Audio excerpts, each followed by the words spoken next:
Seminário 4, aula 13, parte 2. Bom, o fetiche, ele tem uma função para o Lacan, dita nesse seminário, uma função bastante específica, né? Que é uma função lógica de tapar a falta simbólica. Então existe uma falta e o fetiche ele vai entrar com uma função lógica, tapar a falta simbólica. Aonde? No outro, porque a falta na relação de objeto ela se encontra no outro, ou ela é negada ou ela é recusada no outro. No outro do falo imaginário. Por que o outro do falo imaginário? Porque é nesse outro, nesse campo, que se encontra a falta, se encontra o falo imaginário. Portanto, se encontra a possibilidade da castração. Então, o fetiche ele tem uma função de sustentação.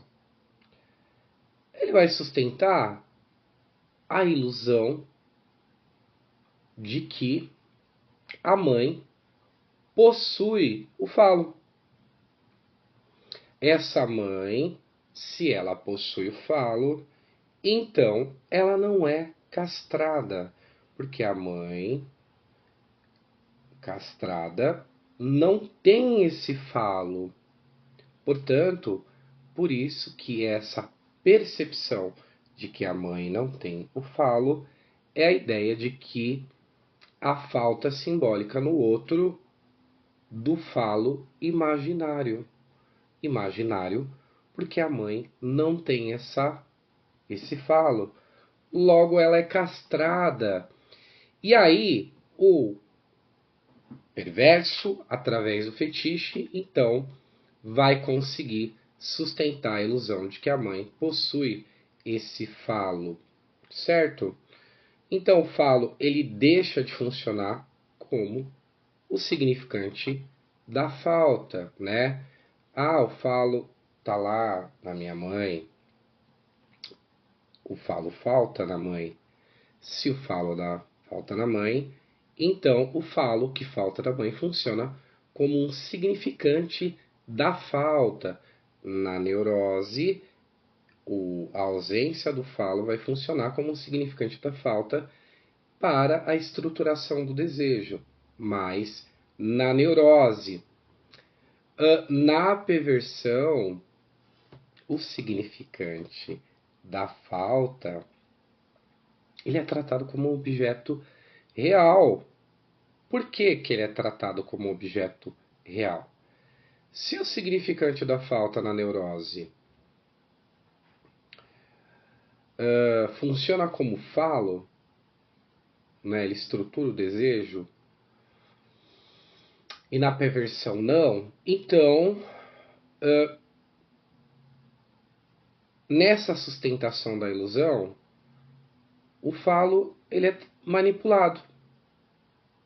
Como que o falo é manipulado? Através da recusa, através do enfrentamento, como aquele caso do Freud, da jovem homossexual. Lembrando que a gente está falando de estrutura, tá? E casos específicos. Então, ele é tratado como real e, por ser tratado como real, pode ser manipulado. E manipula-se esse falo, ou seja, e como que é feita essa manipulação? Através da recusa. A recusa desse falo, a recusa da incompletude, a recusa da lei da falta, é o que a gente chama de manipulação. E essa manipulação com o objetivo de garantir essa possibilidade de completude no outro, essa ilusão. Então, a diferença entre a neurose e a perversão não está no conteúdo. Se tivesse no conteúdo, a gente podia estar falando aqui de aspectos do desvio moral, como a gente falou no início da aula anterior. A gente estaria falando de erro da natureza. E não é por aí que o Lacan aborda o tema da perversão. O Lacan sai desse desvio moral e vai para estrutura. Então a perversão, ela não está no a diferença da neurose e da perfeição. Ela não está no conteúdo desse desejo.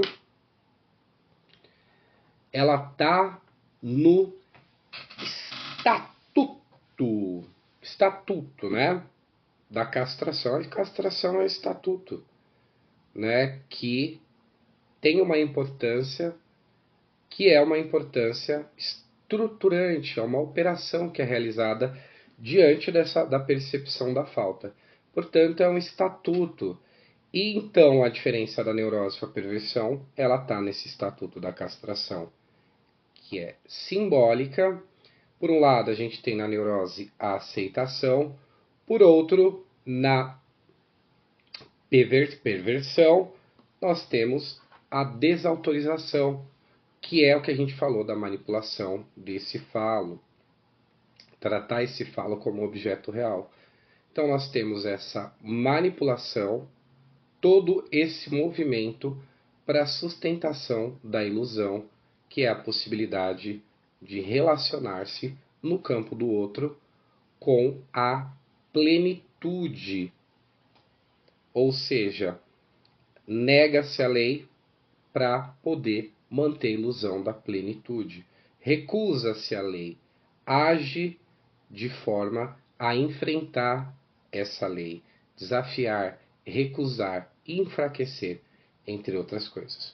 Que seria a tal da desautorização. Eu desautorizo essa lei, mesmo tendo ciência, como a gente falou na aula anterior, da lei da falta e das consequências, eu não tomo como estatuto essa castração simbólica, não admito essa lei e eu desautorizo e faço então, tenho atitudes e fantasias que vão sustentar a ilusão e que de tabela tornam possível essa desautorização, que não é uma desautorização passiva, muito pelo contrário, ela é ativa, que é o que acontece então na perversão. E aí, por consequência, esse estatuto do falo, que tem uma função de operação na economia do sujeito, entra como um objeto real e manipulável, tá bom? Desautorizado essa operação a favor dessa ilusão que garante a completude. Então, toda a cena perversa, com dificuldade de falar essa palavra, falo perversa, é o R, é o perversa. É então uma encenação muito cuidadosa, orquestrada, né, que tem sim um objetivo, que é manter a aparência de que a castração simbólica, ela no fundo, ela pode ser anulada, desautorizada, contornada, e isso coloca então o perverso como um operador ativo dessa anulação do falo, como o operador desse estatuto da castração simbólica. Ah, Rodrigo, é difícil? Não. É alfabetização psicanalítica. Você vai se alfabetizar e conforme você for se alfabetizando, você começa a pensar dentro desses termos, dentro desse alfabeto. Ah, eu não entendo nada. Faz aula comigo aqui que você vai começar a se alfabetizar e pensar nos termos ou dentro desse alfabeto psicanalítico, ok? Tá bom? Então, a cena perversa é o perverso como operador ativo dessa anulação, certo? E aí no seminário o Lacan fala também do falo como o significante e o desejo do outro.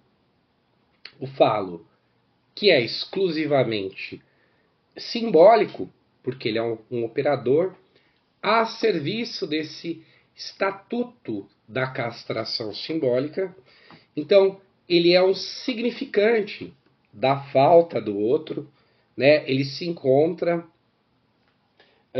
como um significante, um operador, lá no campo do outro, onde a falta é contestada nessa relação objetal. Então, ele funciona não como um completador, mas um significante para essa falta que se encontra no campo do outro e que é, e não deve de forma alguma ser confundido como o pênis real, que é algo que o Lacan frisa bastante no seminário 4. Então, toda criança nessa fase edípica, criança, mamãe, papai, ela vai identificar que a mãe, no caso, ela deseja algo além dela. E ela conclui que esse algo que ela deseja é o falo, aquele objetinho mágico, completador. E aí, ela vai tentar ser esse falo da mãe. E não ter o falo, no caso, né? Mas ser o falo. Então, a estrutura perversa, ela é uma forma de fixação ou de uma regressão, que ela é bem sucedida assim, né? A essa posição que ela é pré-edipiana, né? Por que pré-edipiana? Lembra a gente está falando dessa relação, dessa tríade relacional? E a gente está falando, então, que é pré-edipiana, porque a gente está falando dessa relação que a criança ela pensa, porque edipiano entra a castração, o falo como significante. Pré-edipiana, a gente está falando da criança ser o falo para essa mãe. Então é uma regressão, né? A estrutura perversa é uma posição de regressão e bem sucedida, no sentido de atingir essa posição pré-edipiana de seu falo para a mãe. Então, digamos que a missão fundamental do sujeito na estrutura perversa é de sustentar essa ilusão de que o outro, né? E a gente pode falando da mãe primordial, sustentar essa posição de que o outro não tem a falta. Se o outro não tem a falta, é porque o outro pode ser completado, né? Por isso, ser o falo para a mãe, né? Essa posição pré-edipiana. Então, vai sustentar essa ilusão, se colocando nessa oposição de objeto que falta ao outro. O objeto que pode completar o outro. O falo. E aí, o perverso se oferece como um instrumento, se ele pode ser esse objeto que completa o outro, então ele se coloca como objeto que pode ser utilizado como um instrumento do gozo desse outro que pode ser completado. Porque, afinal de contas, para o perverso é possível. Então, quando a gente fala de um ato perverso, é, portanto, uma encenação, né? E ela é ritualizada com o objetivo de fazer o outro gozar plenamente, né? Se eu posso me colocar como objeto, o falo que preenche o outro, então eu sou aquele que pode fazer o outro gozar plenamente, atingir esse estado de gozo pleno. Então é uma posição de gozo pleno, né? E é uma encenação visando o gozo pleno do outro. Novamente, como a gente falou anteriormente, anulando então simbolicamente a castração do outro. Então é um ato de anulação, né? É aquilo que a gente falou do perverso como operador ativo dessa anulação. Tá bom? Então, ao fazer esse outro gozar sem falta, né? Eu preencho, eu sou falo, eu faço esse outro gozar sem falta. O perverso protege a si mesmo da angústia da castração. Ele é uma proteção, é uma forma de lidar com essa angústia da castração, né? Porque se esse outro então não está castrado, ele corre inclusive o risco de ser ele o castrado, né? Então o perverso ele vai obter esse lugar estável, indispensável na economia libidinal do outro, se tornando então esse complemento tão necessário que vai ser na fantasia aquele que garante a plenitude do outro.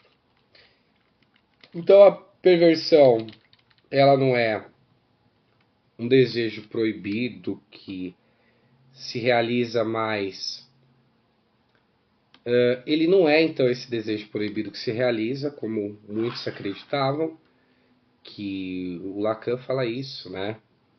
Que muitos acreditavam que a perversão é o desejo proibido do neurótico que se realiza. Isso seria a perversão, mas não é, né? O Lacan concebe então a perversão, como a gente já está conversando aqui, percebendo, como uma estratégia estrutural para negar a castração do outro, através de uma posição que vai se colocar como objeto, instrumento do gozo do outro, ou, falando de uma maneira mais primordial, do gozo materno. Então, o mecanismo do perverso, e aí a gente lembra fetiche, o ritual, o cenário, o voyeurismo, o exibicionismo. Então, é uma forma até concreta dessa encenação, dessa solução, né, única, né?